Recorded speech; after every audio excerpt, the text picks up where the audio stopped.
Video sebelumnya tentang 4 strata level usaha dan 6 sumber pendanaan yang berbeda di setiap strata levelnya membuat kita harus mereview bisnis kita sekali lagi. Kesalahan tersering adalah kita salah melihat level bisnis kita dan salah melihat pendana funding memandang bisnis kita. Sekedar mengingat, kunci suksesnya adalah cara mendeliver posisi usaha kita di mata funder. Bank hanya suka di strata 2 dan 3, di periode G dan M. Sementara usaha terbanyak perlu modal adalah di periode I atau inkubator. Karena periode inkubator ini posisinya krusial, maka kita bedah lebih dalam supaya benar menerapkan value usaha kita. Bahkan kalau manajemen klasik kita harus menentukan visi misi sebelum usaha dimulai. Ini ada benarnya. Sayangnya nggak banyak yang memulai dari sini atau mengerti. Sekali lagi, bukan menakut-nakuti atau membuat bisnis kok susah banget. Sabar, sebentar lagi saya pasti akan bilang, yang mau bisnis sikat, nggak usah mikir lagi, langsung saja dagang. Setelah dagang, baru kita diskusi bisnis seperti di video ini. Pasti videonya diputar berkali-kali agar paham. Kalau belum berbisnis, video ini bagaikan angin lalu. Udah ditonton begitu aja. Kita lanjut. Identify value, penentu nilai. Value inilah yang membuat Wright Brother membuat pesawat terbang. Value lah yang membuat Steve Jobs dan Wozniak membangun Apple. Value lah yang membuat Zuckerberg membangun Facebook.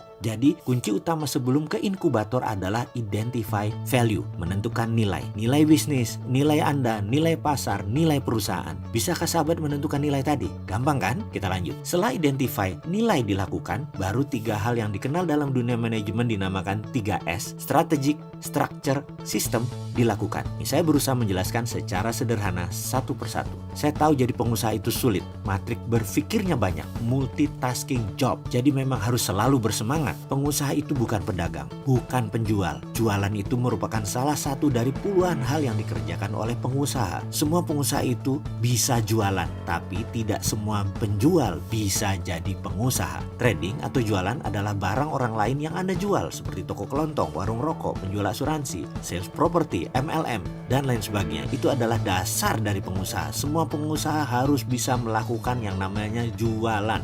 Menjadi pengusaha adalah lompatan spiritual. Bisa 5-6 kali lebih rumit dari berdagang. Besarnya sebuah bangsa adalah sektor pengusaha swastanya yang menentukan, yang mampu menghidupkan para sales, yang mampu membayar gaji para akuntan, legal, pajak, memutar ekonomi dengan chain of production. Semakin panjang chain of production, semakin besar revenue sales perusahaan dan semakin rumit organisasi bisnisnya. Kita belum masuk diskusi chain of production, belum masuk global chain dunia. Rantai produksi biasanya awalan starter inkubator. Biasanya rantai produksinya pendek, hanya 3-5 step sudah langsung dagang. Contoh, Anda seorang trainer, mata rantai produksi hanya Anda jualan proposal ke perusahaan, modal bawa diri presentasi masa lalu dan proposal latihan yang dibutuhkan oleh perusahaan tersebut. Ketika purchase order keluar, Anda menyiapkan materi, makalah, lalu mengajar dan menagih. Semakin tinggi harga perusahaan, semakin menuntut jasa Anda lebih banyak. Di awalnya misalnya ada pre-test, di akhirnya ada post-test, ada laporan setiap sesinya dengan cuplikan video pelatihan, dan ada laporan dari Anda ditambah coaching setelah training dalam 3 bulan, kemudian ada review, dan hasil dari pelatihan tersebut ada growth, ada pertumbuhan di penjualan, ada behavioral changing di manajemen. Kesimpulan, rantai pelatihan menjadi panjang dan ini membedakan satu usaha pelatihan